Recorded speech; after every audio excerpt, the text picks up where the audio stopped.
Honda CD80।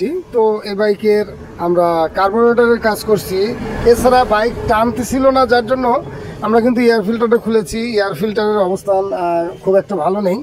এছাড়া কার্বোরেটরের যে problem, এগুলো আমরা কাজ করব। এয়ার ফিল্টার একদম চেপে গেছে, জাম হয়ে গেছে, যার জন্য ঠিকমতো কিন্তু হাওয়া নিতে পারছে না।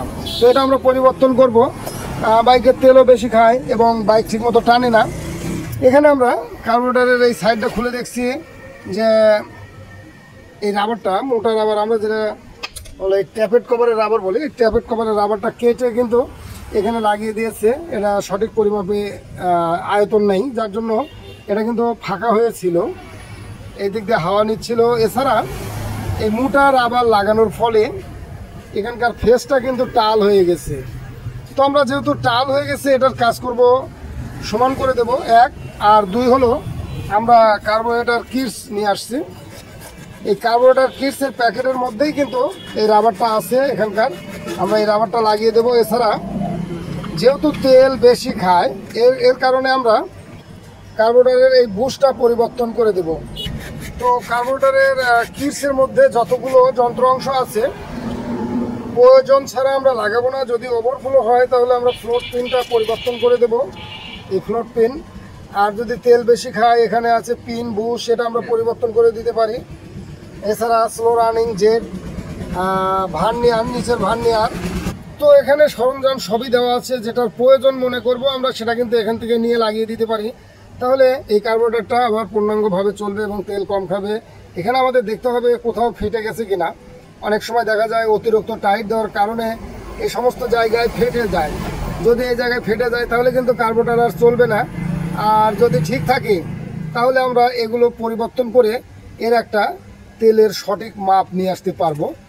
আর যদি কার্বোরেটরের বডি অর্থাৎ পিস্টনের জায়গা ক্ষয় হয়ে যায়, এখানে কিন্তু ওয়ার্কশপে থেকে স্লিপ বসায় নিতে হয়। তো এখন তো অত ঝামেলা করে না, নতুন কার্বোরেটর লাগাই। তো আমরা এটা ঠিক আছে বিধায় এই কার্বোরেটরটা বাকি যন্ত্র অংশ দিয়ে রিপেয়ার করে দেবো এবং পিক আপ যাতে অ্যাকুরেট হয় সে ব্যবস্থা করে দেবো। তো আমরা নতুন বুশটি লাগিয়ে দেবো, পিন বুশের বুশ আজকে।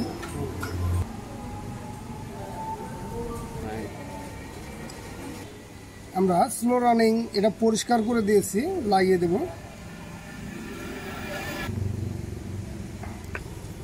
এছাড়া আমরা পুরাতন পিনটা পরিবর্তন করে দেব, যেহেতু তেল ওভারফ্লো হচ্ছিল।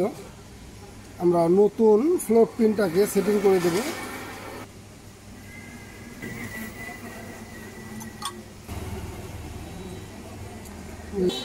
তো এরপর আমরা তেল মাপ দেব। যদি কম আসে এখান থেকে কমা বাড়া করান যায়, যদি বেশি আসে এখান থেকে আমরা তেল কমায় দিতে পারবো এই জায়গার মধ্যে থেকে।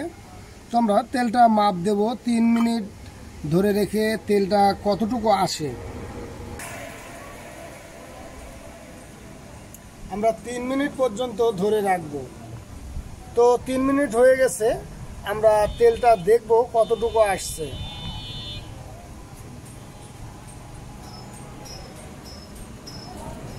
পরিমাপ মতোই চলে আসছে। ঠিক এই পরিমাপে তেল থাকলেই হবে, ওভারফ্লো হবে না এবং তেলটাও পরিপূর্ণভাবে পাবে।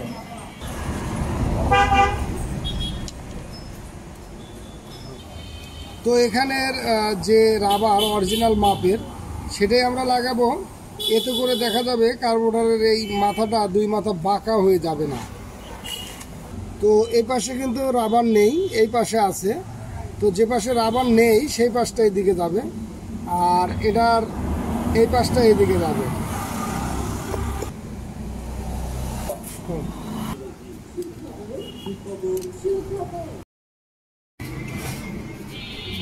তো আমরা কার্বোরেটর সেটিং করে দিলাম, এয়ার ফিল্টার সেটিং করে দিয়েছি। এরপর আমরা ব্যাটারি সেটিং করে বাইকটি স্টার্ট দিয়ে অ্যাডজাস্ট করে দেব। তো বাইকটি চালালাম, যদিও ভালো লাগছে কিন্তু আরও কাজ আছে। সেটা হলো